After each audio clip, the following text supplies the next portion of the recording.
Hey, what's up? I'm Scott LaRock, welcoming you to the 2020 Crop Over Souvenir. Joining me to bring you all the sights, sounds, fun, and festivities is Allison. Thanks, Scott. The Nation Publishing has been publishing the Crop Over Souvenir for many years. With no festival this year, we're going to present to you the 2020 Crop Over Souvenir, the digital series. We're going to be chatting with the likes of Allison Hines, RPB, Edwin, and so many more as they tell us what Crop Over means to them.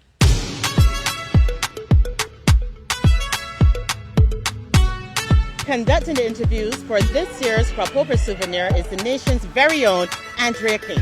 On this episode, we chat with the People's Queen, TC. Hey, listen, young boy, you better come again. Look, you better. Do you remember how TC started out in Calypso? The COVID curfew gave the People's Queen time to reflect on her Calypso journey. It takes me kind of back to 1994 because it's almost like a new beginning. There's no crop over this year. So it's a time to breathe, a time for some space, time to think. Coalition was back in the Lions Den Calypso tent. Russ Eiley. David Hooper decided that I was going to sing in the tent. I was really just supposed to be a stopgap, to be honest with you. And it turned into, the songs are going down well. You need to sing 2 social commentaries instead of 1. So I ended up then, just before Judging Night, getting my second social commentary, maybe about 3-4 nights before Judging Night. Do you remember who wrote them? Kid Sight wrote the second commentary, but the first one was written by Foreigner Frank. A song called Under the Privileged. And another reason why it took me back to that is the lyrics of the song are so important to the time that we're in now as it relates to everything that is going on internationally. In a Calypso career spanning 26 years, where she missed perhaps only 2 years in the Pic-O-De-Crop competition, there have been highs and there have been lows. TC talks about the good times and the bad in the Crop Over Souvenir, the digital series. Some of the good times. The good times would have obviously have been in 1994, because to sing for the very first time in the Calypso tent and being third in a Pic-O-De-Crop final is a big deal. And then back to 2009, where I won my first Sweet Soca and Party Monarch, and following up then in 2010 with the Sweet Soca again. And last year, 2019, Iron Lady, that too, those were some of the things that for me as it relates to Crop Over would have been the highlight of my career, because having taken the break in 2018, I wasn't sure I wanted to come back, because I decided for my 50th birthday I was not going to sing in Crop Over, and that would have been 2018, and the tent wanted me to sing, and I said no. I made a commitment to myself very early that I wasn't doing anything to derail the enjoyment of turning 50. And then the following year, iWeb actually asked me last year. He called me from London and he said, T, you're gonna sing? I said, no, Webby, I'm not singing. He said, man, you gotta sing. I said, well, I don't have anything to sing. And he said, we can work with that. That's not a problem. I said, but whatever it is, it has to be something that I want to sing, so let me think about it. And I gave it some thought. And the whole Iron Lady concept had been playing in my head for a very long time, as a matter of fact. And when I spoke to Shane, I went back to Shane instead of going back to Ian. But when I spoke to Shane, he said, T, I like the concept. I'm not sure how I'm going to approach it. And I gave him the line, the best steel gets the hottest flames. Because it was once said to me after a very rough crop over, and I didn't handle, because all human beings, specifically women, we tend to be very emotional.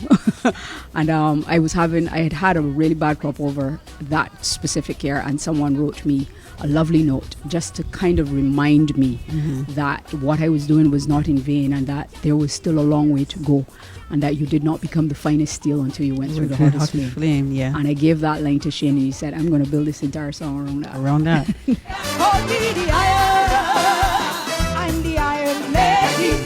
Yes, I'm the iron. Nobody can face me. Our very own Iron Lady makes a critical point about the impact of COVID-19 on the Crop Over Festival. We are more than just a fact. We always had the slogan Crop Over, more than a carnival.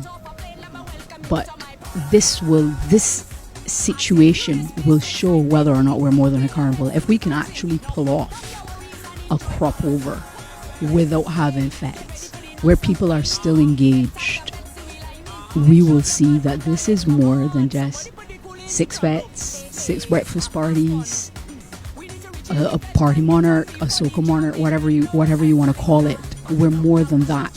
We have the heritage element of crop over, which is really important, and I think it's something that's missing, and it's important for us to get back to that in our primary school level, and go from there, because the heritage element of crop over, we dropped the ball on that for a little bit, and we really do need to pick it back up. And there's also the literary events. Correct.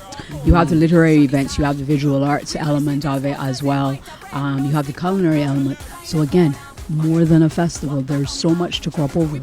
So everybody now, and this has been a challenge actually that Nicholas Branker threw out to every artist that he interviewed on his IG live. What are you guys going to do now? What kind of music are you going to make? Because there ain't no fact to tell nobody you whine on the bumper, put your hand in the air. So what's the music that you're going to make now? So again, it is a challenge for us to all stop and think, because there ain't no fact. But you have to keep people engaged. So gotta think about it. Two things I'm thinking to ask you. So you would have had that superstar experience with Kim in 1990. Well, Jammers was 99, Kim was 2000. And then you won back-to-back. And 2 competitions. 2 competitions, yes. Yes. How was that? The second one was bittersweet. 2010 was difficult. 2009 was a shock because Bike has something's happening. Yeah. How could I win with Bike singing something's happening? That was my thought process when I got to Farley Hill that day. And Mikey had Mikey's song was I and That. I think Mikey had I and That. So it was like I just went on here, do my thing and see what happens. Just give the best of myself. Sonia, on the other hand, had a totally different concept that I knew nothing about. So Sonia put the stage around me and just asked me to do what I have grown accustomed to doing, bringing power and energy to the stage, and just leaving the rest to the music. Because the song set itself apart simply by the way it was built in terms of hot sun and rhythm, because nobody was really using horns in songs. You would add the horns when you got to the final stage, but prior to that, the song playing on the radio all the time without horns. I had a whole song on the radio playing with horns and a whole band intro and pace and pause. Exactly. Yes. So we went down to Farley Hill, and I think my first inkling that I had done well. Notice I said done well, not win. Was Edwin. Edwin was not there. Edwin does not talk. Anybody who knows Edwin Yearwood, he keeps everything to himself. I went back to the dressing room, picked up my cell phone, and I had a message in my cell phone. WhatsApp message, then you have BlackBerry. So I had a BlackBerry message from Edwin. He said, "You do it though." I was like, I messaged back and said, "What are you talking about? How part you is?" He said, "I'm home in front of my TV." He said, "But you have won both of these competitions."